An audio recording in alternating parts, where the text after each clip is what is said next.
찬양 중에 이런 찬양 아시죠? 그 후렴이 아바 아버지 나를 사랑하시니 나의 모든 것 주께 드려요. 혼자 하면 이렇게 자신이 없어요. 제가 이제 며칠 전에 무슨 얘기를 들었는가 하면 우리 교회학교 아이들이 성경을 학교를 하거나 수련회 가면 그 초등학교 1, 2학년짜리들이 그렇게 회개를 하고 눈물을 흘리고 뜨겁게 기도를 한다 그래요. 그러면서 이제 이 찬양을 이제 자주 하나 봐요. 근데 이 찬양을 할 때 이렇게 울면서 이제 이렇게 또 손을 흔들면서 아바 아버지 내가 여기 있으니 주님 영광 위하여 막 흔들다가 써주세요 그런데요. 그러니까 이 써달라는 말을 잘못 알아들은 거예요, 애들이. 예? 나를 사용해 달라는 고백인데 주님 영광 위하여 써주세요. 그래서 막 그 쓰는 연습을 한다는 거예요. 오늘 본문에 예수님과 바리새인과 서기관과 대제사장들의 대화가 마치 그런 엇박자를 보는 참 우스꽝스러운 장면입니다. 제가 오늘 내용을 여러 차례 읽기도 하고 보기도 했지만 25절을 보시면 오늘 핵심 구절이 되는데 한번 같이 읽어볼까요? 25절만 시작. 이르시되 그런즉 가이사의 것은 가이사에게 하나님의 것은 하나님께 바치라 하시니. 예, 여러분 이 본문을 어떻게 읽고 듣고 그리고 이해해 오셨습니까? 대개 이제 이런 식으로 이해를 해놨더라고요. 첫째는 중의적 의미로서 가이사의 것은 가이사에 바치고 또 하나님의 것은 하나님에게 바치라는 그 이분법적 구조로 이 본문을 설명한 내용들이 참 많습니다. 두 번째는 어떤 내용인가 하면 납세 문제가 발생할 때마다 금년 들어서 우리 삼일교회도 이제 목회자들 납세 문제로 이제 작년부터 정비를 해서 지금 시행한 지 이제 1년째 맞이하고 있습니다. 그래서 항목도 좀 많이 바뀌고 그랬죠. 그래서 이 본문이 납세에 관한 그 시비가 일어날 때 마치 그 잣대처럼 이 본문을 인용하기도 합니다. 그래서 많은 사람들이 이 본문을 세금 논쟁으로 또 적용하는 부분도 있어요. 물론 적용은 그렇게 할 수 있을지 몰라도 이 본문이 정말 말하고 싶은 것은 그 진의를 알기 위해서는 당시 이 상황으로 들어가야 되고, 첫 번째는 지난주 설교와 맥락을 같이 이해를 해야만 오늘 본문이 정확히 이해가 됩니다. 자, 그러면 지난주 본문 무슨 비유를 다루었었죠? 포도원 비유를 다루었었어요. 엄밀한 의미에서 포도원 비유가 아니라 포도원 주인에 관한 마음을 담아내는 이야기였습니다. 이방 멀리 외국에 나가 있는 땅 주인이 종들을 보냈죠. 그래서 소작농들에게 일정 분량의 소출을 거두기 위해서 종들을 보냈는데 그 종들을 때리고 내쫓고 해서 세 번째 보냅니다. 그것도 안 되니까 마지막에 누굴 보내죠? 아들을 보내요. 근데 아들마저도 온다는 소식을 듣고 이 소작농들이 어떤 작당을 꾸며놓는가 하면 저 상속자가 죽으면 이것이 다 우리의 것이 되지 않겠느냐 해서 주인의 부재를 전제로, 잘못된 인식이죠. 주인의 전제를 부재로 상속자를 죽이기로 결정을 합니다. 자, 여기에서 우리는 이 포도원 소작농들의 악함을 드러내기 위한 이야기가 아니라 오히려 이 이야기는 그럼에도 아들까지 보내시는 그 하나님의 사랑을 유비하기 위한 내용이라고 말씀을 드렸어요. 이런 악한 인간의 모습을 주인은 몰랐던 바가 아닙니다. 그런데 그 사지로 그들을 구원하기 위해서, 왜냐하면 누가복음 전체 포커스가 계속 어디에 맞춰져 있죠? 잃어버린 자를 찾아오신 하나님의 아들 예수 그리스도. 그래서 그 예수 그리스도는 이 잃어버린 자를 찾기 위해서 지금 십자가를 지러 예루살렘으로 이제 막 거의 들어온 상태입니다. 그러니까 이 전체 누가의 신학 속에서 이 내용을 읽어야 돼요. 그러니까 누가복음의 가장 핵심 가치는 어디를 들추어 봐도 전부 관심이 잃어버린 자에 대해서 관심이 있다는 거예요. 포도원 그 농부들의 비유는 그런 관점에서 이해를 해야 됩니다. 그래서 그 이야기를 통해서 성경 기자가 정말 말하고 싶었던 것은 오히려 그들의 악함을 드러내기 위한 것이 아니라 오히려 그 주인의, 아니 유비대로 설명을 하자면 하나님 아버지의 그 끈질긴 그들을 찾고자 하는, 회복시키고자 하는 마음을 그 이야기 속에 담아냈다고요. 자, 그런데 문제는 이들의 오해에서부터 오늘 이야기가 빚어집니다. 19절을 다시 볼까요? 지난주 마지막 절이면서 오늘 본문 첫 절이 되기도 합니다. 19절은 이렇게 시작을 했어요. 한번 같이 읽읍시다. 시작. 서기관들과 대제사장들이 예수의 이 비유는 자기들을 가리켜 말씀하심인 줄 알고 즉시 잡고다 하되 백성을 두려워하더라. 자, 이것은 정말 예수님의 의도가 아니라 자기들의 오해였어요. 무슨 말인지 알겠죠? 이 19절의 이야기는 다시요. 예수님이 이들의 악함을 드러내기 위해서 그 얘기를 한 게 아니고 그런 자기들의 악함이 들통난 것에 대한 분노로 예수님의 이 이야기를 하나님의 사랑으로 받아들여지질 않고 뭘로 오해를 했다고요? 자기들을 고발하는 것으로 오해를 했다고요. 그러니까 제발이 저렸던 거죠. 이 이야기를 듣고. 주님의 의도는 그런 것이 아니었어요. 내가 왜 왔는지 아느냐?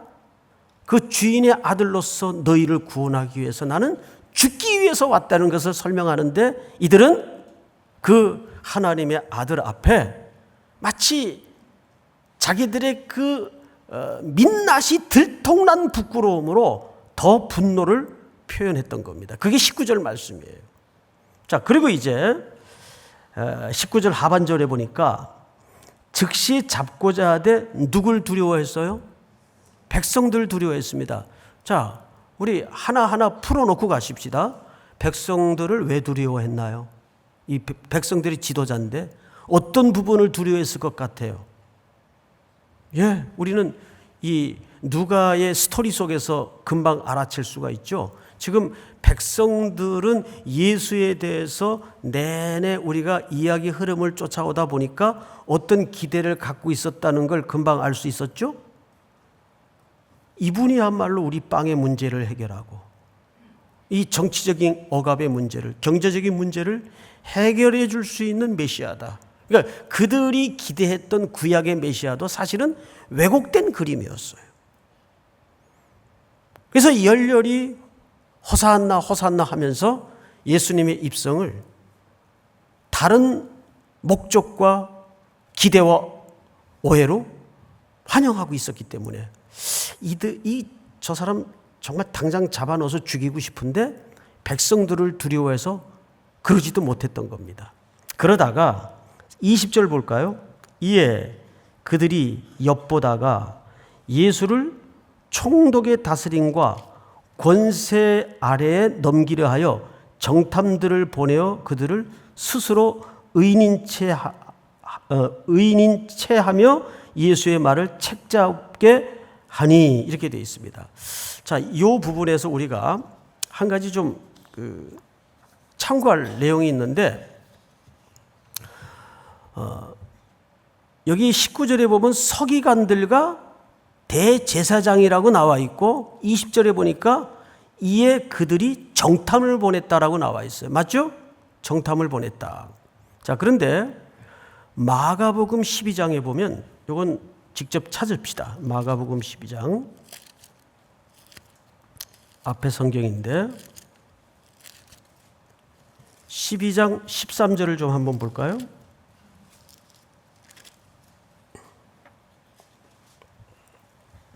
한번 같이 읽읍시다. 시작. 그들이 예수의 말씀을 책잡으려 하여 바리새인과 헤롯 땅 중에서 사람을 보내매. 자, 머릿속에 좀 복잡해도 이 그룹원들을 기억하세요. 마가는 누구를 보낸 걸로 기록을 했냐면 바리새인과 누구죠? 헤롯 땅입니다. 헤롯 땅은 헤롯이라는 정권에 빌붙어서 친로마 성향을 띤 그룹들이에요. 이게 헤롯 땅입니다. 그리고 바리새인은 당연히 이 헤롯 땅과 가까이 할 수 있는 사람이에요? 가까이 할 수 없는 사람이에요? 가까이 할 수 없는 사람이에요. 말하자면 견원지간이에요. 정치적으로 그랬고 종교적으로도 그랬고. 그런데 놀랍게도 누구를 잡기 위해서 한편이 돼 있어요. 예수를 잡기 위해서 한편이 돼 있어요. 마치 빌라도와 종교 지도자들이 예수를 잡기 위해서 한편이 되었던 것처럼 온 세상이 예수 하나를 잡기 위해서 한편이 되는 거예요. 또 오늘 본문 한번 볼까요? 누가복음 20장 20절을 보시면 이렇게 되어 있습니다. 19절 서기관들과 누구죠?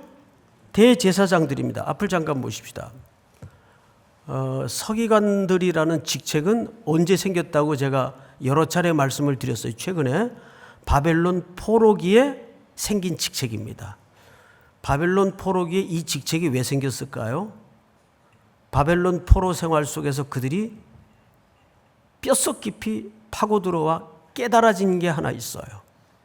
우리가 이 먼 나라로 이렇게 끌려와서 형벌을 겪는 것은 결국 하나님의 말씀에 성취고 따라서 그 말씀을 온전히 따르고 순종하지 않았던 결과구나.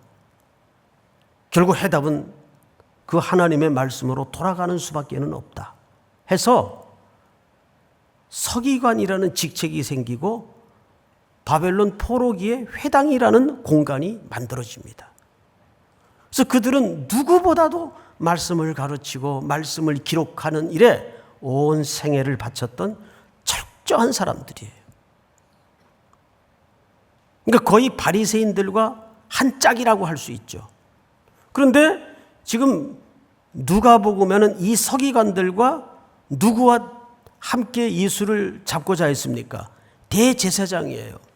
자, 그럼 이 대제사장 그룹은 바리새파에서 절대 나오지 않습니다. 이 사람들은 바벨론 포로 이후에 하나님께로부터 기름 부음을 받는 것이 아니라 로마 제국이나 그 종주국의 권력자들로부터 기름 부음을 받아요. 그러니까 임명권을 빼앗긴 겁니다. 그러니까 말하자면 정치적 대제사장이 된 거예요. 그러니까 이때 등장하는 대제사장들은 친로마 성향이요. 이들은 그래서 진보주의적 입장에 있었던 사두개파에서 주로 임명되곤 했습니다. 그러니까 사두개파는 부활도 부인하는 아주 진보적 신학 사상을 갖고 있었던 사람들이에요. 이들은 바리새파나 서기관들과 절대 동업할 수도 없고 한 배를 탔다고 생각하지 않는 사람들이에요.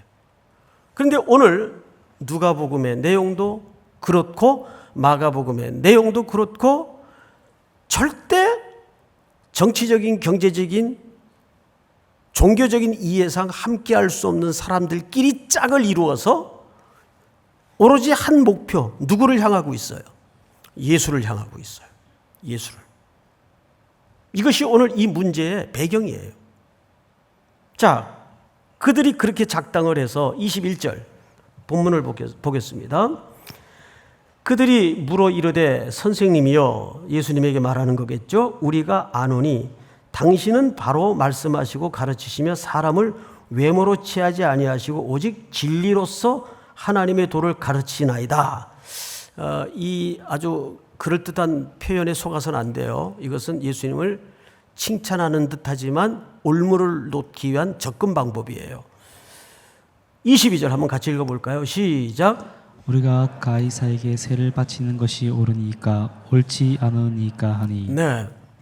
예를 들어서 서기관이나 바리새 같은 사람들은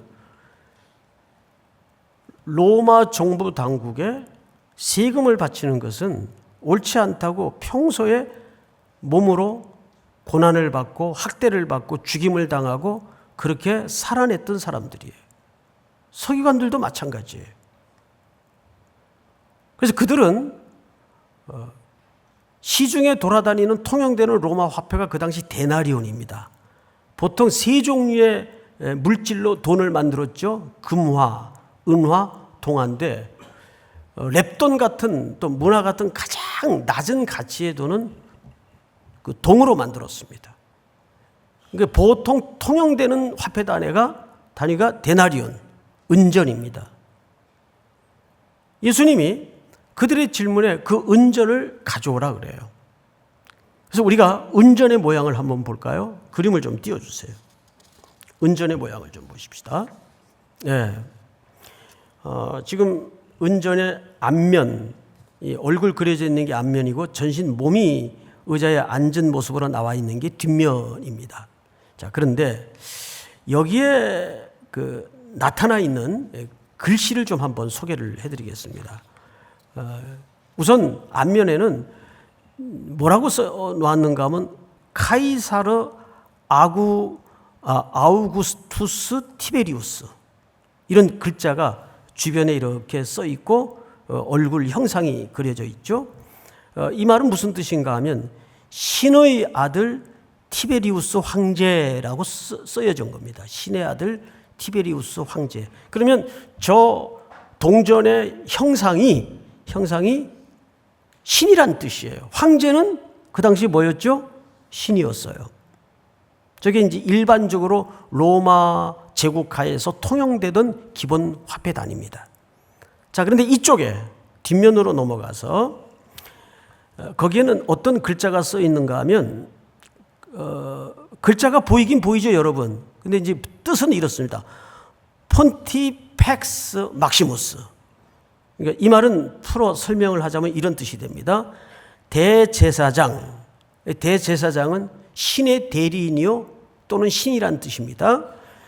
신의 대리인인 황제가 평화를 내린다, 그 뜻이에요. 다시 신의 대리인인 황제, 그러니까 신적인 존재가 황제예요. 황제가 평화를 내린다. 그 말을 폰티팍스 막시무스 이렇게 설명을 한 겁니다. 지금 바로 저런 의미와 그림과 문장이 쓰여진 동전을 놓고 이제 양자 간의 설전이 벌어진 겁니다. 그런 관점에서 오늘 성경을 다시 한번 보십시다. 22절. 우리가 가이사르에게 세를 바치는 것이 옳으니까 옳지 않으니까 하니 23절 예수께서 그 관계를 아시고 이르시되 데나리온 하나를 내게 보이라. 누구의 형상과 글이 여기 있느냐 대답하되 가이사의 것입니다. 여기까지는 무리 없이 진전이 돼요. 자, 그런데 25절 다 같이 한번 읽겠습니다. 시작. 이르시되 그런즉 가이사의 것은 가이사에게 하나님의 것은 하나님께 바치라 하시니. 여기 우리말 개역개정에 좀 아쉬운 점이 뭐냐면 카이라는 접속사 하나가 빠졌어요. 카이라는 접속사는 크게 두 가지로 번역이 될 수가 있는데 어디에서 빠졌는가 하면 짚어드릴게요. 25절을 제가 다시 읽습니다. 눈으로 보세요. 귀로 들으시고. 이르시되 그런즉 가이사의 것은 가이사에게, 그리고 콤마가 찍혀 있죠. 근데 여기에 카이라는 접속사가 있어요. 카이. 가수 카이가 아니고 접속사. 그래서 이 접속사를 보통 우리가 번역할 때 통상례적으로 그리고라고 번역을 합니다. 그리고. 그런데 그리고라는 번역보다는 여기에서는 뭐라고 번역을 해야 되냐 하면 그러나라고 번역을 해야 돼요. 지금까지 우리의 모든 해석의 방향은 여기 들어갈 접속사가 그리고라는 전제로 놓고 번역을 했어요. 그러니까 이렇게 된 거죠. 서두에 말씀을 드렸던 것처럼 가이사에게 바칠 것은 가이사에게 바치고 하나님께 바칠 것은 하나님께 바치라는 이분법적, 이중적 설명을 하면서 이것이 마치 납세에 대한 표본의 구절처럼 사용을 했단 말이에요. 그런데 그렇게 번역을 할 게 아니라 이 중간에 콤마 찍힌 부분에 제가 그러나라고 번역이 가능한 문법을 대입해서 다시 읽어드릴게요. 어떤 어감이 확 다가오는가를 한번 느끼셔야 됩니다. 이게 오늘 키워드입니다. 이르시되 그런즉 가이사의 것은 가이사에게 그러나 하나님의 것은 하나님께 바치라 하시니. 자, 어떤 느낌이 달라집니까?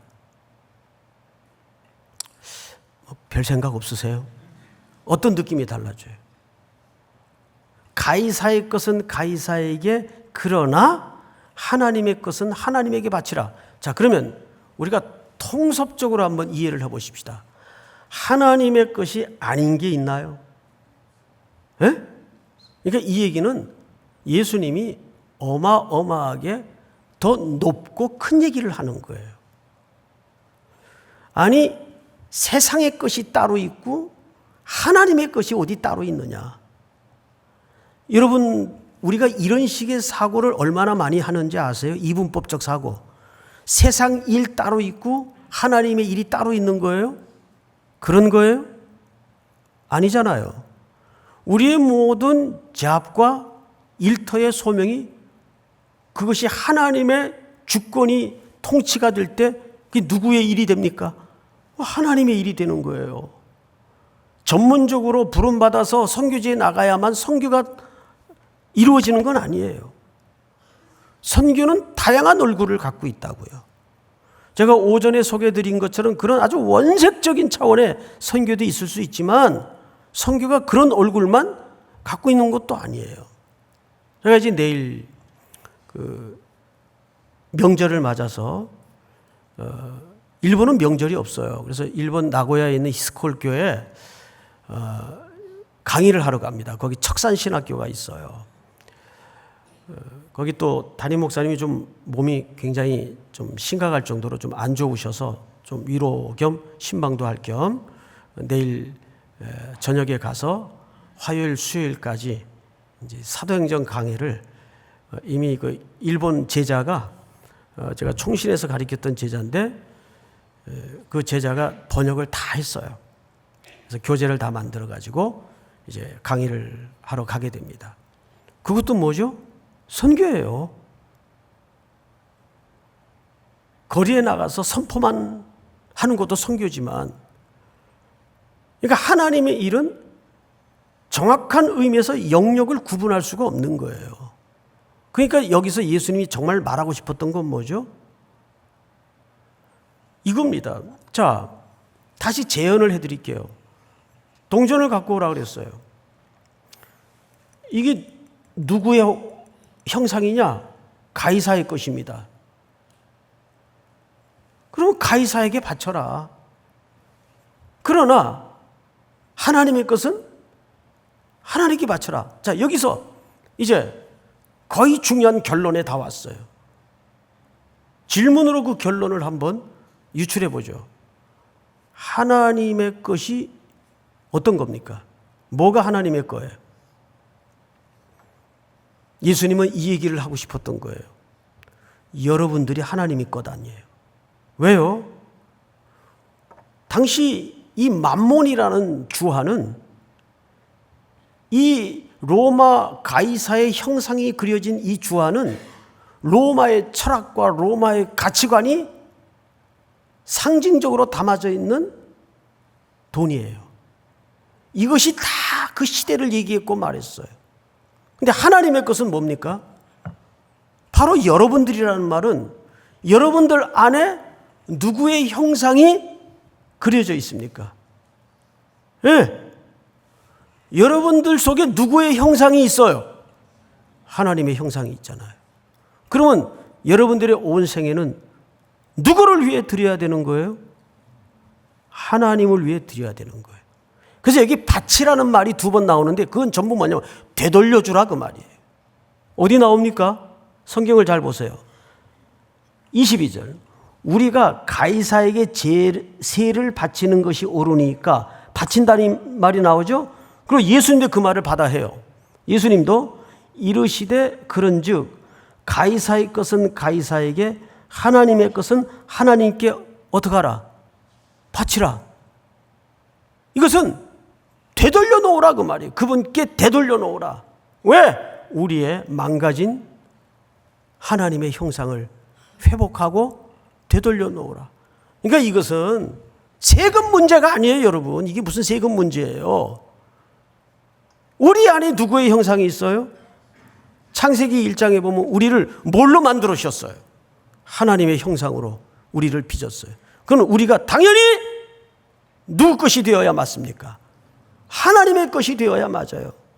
그렇다면 우리 온 인생은 하나님의 형상이 그려져 있을진데 누구에게 되돌려져야 할까요? 이 얘기하면서 가슴이 뛰어요. 그렇습니다. 저는 그렇게 초라한 나라, 가난한 나라, 먹지 못하는 나라, 찌드는 나라에 가서도 뭘 볼 수밖에 없는가 하면 그 가난하게 평생을 글자도 모른 채 살아가는 사람들의 얼굴 속에 누구의 형상을 봐야 돼요? 하나님의 형상을 봐야 돼요. 이 속에 삶의 선교 명령이 담겨져 있고 원색적인 선교의 명령이 동시에 담겨져 있는 거예요. 우리가 선교의 일정을 떠나는 것은 왜 떠나야 합니까? 하나님의 것을 되돌려 놓기 위해서. 믿습니까? 이거예요. 이번 명절을 통해서도 우리가 추구해야 될 가치가 진정 뭘까요? 하나님의 것을 하나님의 것으로 되돌리기 위해서. 왜? 우리는 원래 하나님의 형상으로 지음받았던 존재이기에. 그런데도 지금 예수님에게 이 시비를 걸고 있는 이 사람들은 로마에 부역해서 만몬이 주인이고 가이사가 주인이에요. 그럼 그들이 믿는 하나님, 그들이 알고 믿고 공부하는 성경은 도대체 뭐예요? 혹 그런 이지러진 삶이, 비틀려진 이분법적 삶이 우리 속에는 없는가를 돌아봐야 됩니다. 그 말을 예수님은 여기서 이렇게 하는 거예요. 하나님의 것은 하나님에게. 아니, 그러나 하나님의 것은 하나님에게. 믿습니까? 이 말씀이 또 한 주의 명절 속에 그대로 녹아지고 드러날 수 있기를, 하나님의 것으로 되돌려지는 선교의 일상이 되기를 주의 이름으로 축복합니다. 우리 다 일어나십시다. 우리 나의 피난처 예수,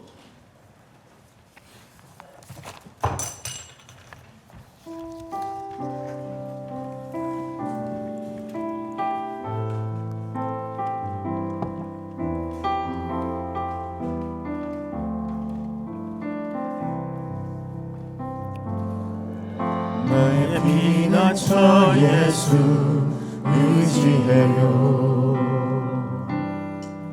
나의 피난처 예수 의지해요.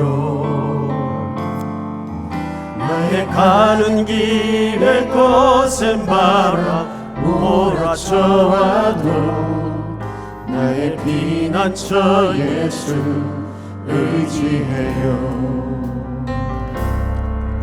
나는 영원히 주님 사랑해요.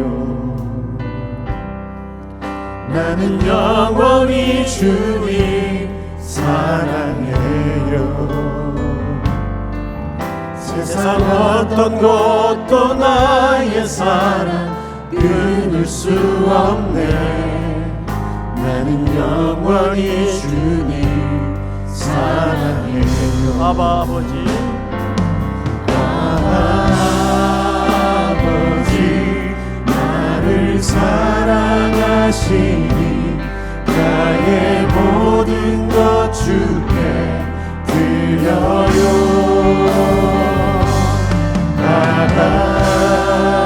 아버지 내가 여기 있으니 주님 영광 위하여 서주세요. 아버지 나를 사랑하시니 아버지 나를 사랑하시니 나의 모든 것 주께 드려요. 아버지 내가 여기 있으니 주님 영광 위하여 서주세요. 우리 한번 서신제로 기도합시다. 내일부터 나고야 히스콜교회 설립한 척산신학교에서 사도행전 강해가 이틀 동안 진행이 됩니다. 이 사역을 위해서 기도해 주시고, 저는 목사이기도 하지만 우리 삼일교회 부임해서 선교에 대해서 제대로 눈이 열어졌다고 저는 부끄럽지만 고백합니다. 그냥 피상적인 선교의 개념을 가지고 있었습니다. 근데 이 선교야말로 교회가 존재하는 이유고 내가 살아야 되는 이유입니다. 믿습니까? 선교는 쉬어서는 안 됩니다. 왜 선교를 쉽니까? 우리는 주님 오시는 날까지 우리의 온 생애가 닳도록 이 주의 복음을 위해서 저 잃어버린 하나님의 형상을 되돌리기 위해서 저 가난한 땅, 곤고한 땅, 잘 살지만 피폐해진 하나님의 형상을 잃어버린 땅, 그 땅을 향해서 우리는 가야 됩니다. 때를 얻든지 못 얻든지 이 복음을 전해야 됩니다. 이건 죽고 사는 문제입니다. 우리 삼일교회가 주님 오시는 그날까지 이 하나님의 형상을 회복하는 선봉에 설 수 있도록 인도해 주시옵소서. 또 이번 명절을 통해 믿지 않는 부모님들, 친인척들을 배울 때 이 복음이 선포되게 하여 주시옵소서. 또 먼 길 떠난 성도들 안전히 귀경할 수 있도록 우리 한번 주여 부른다 하며 소리내어 통성으로 기도합니다. 주여! 하나님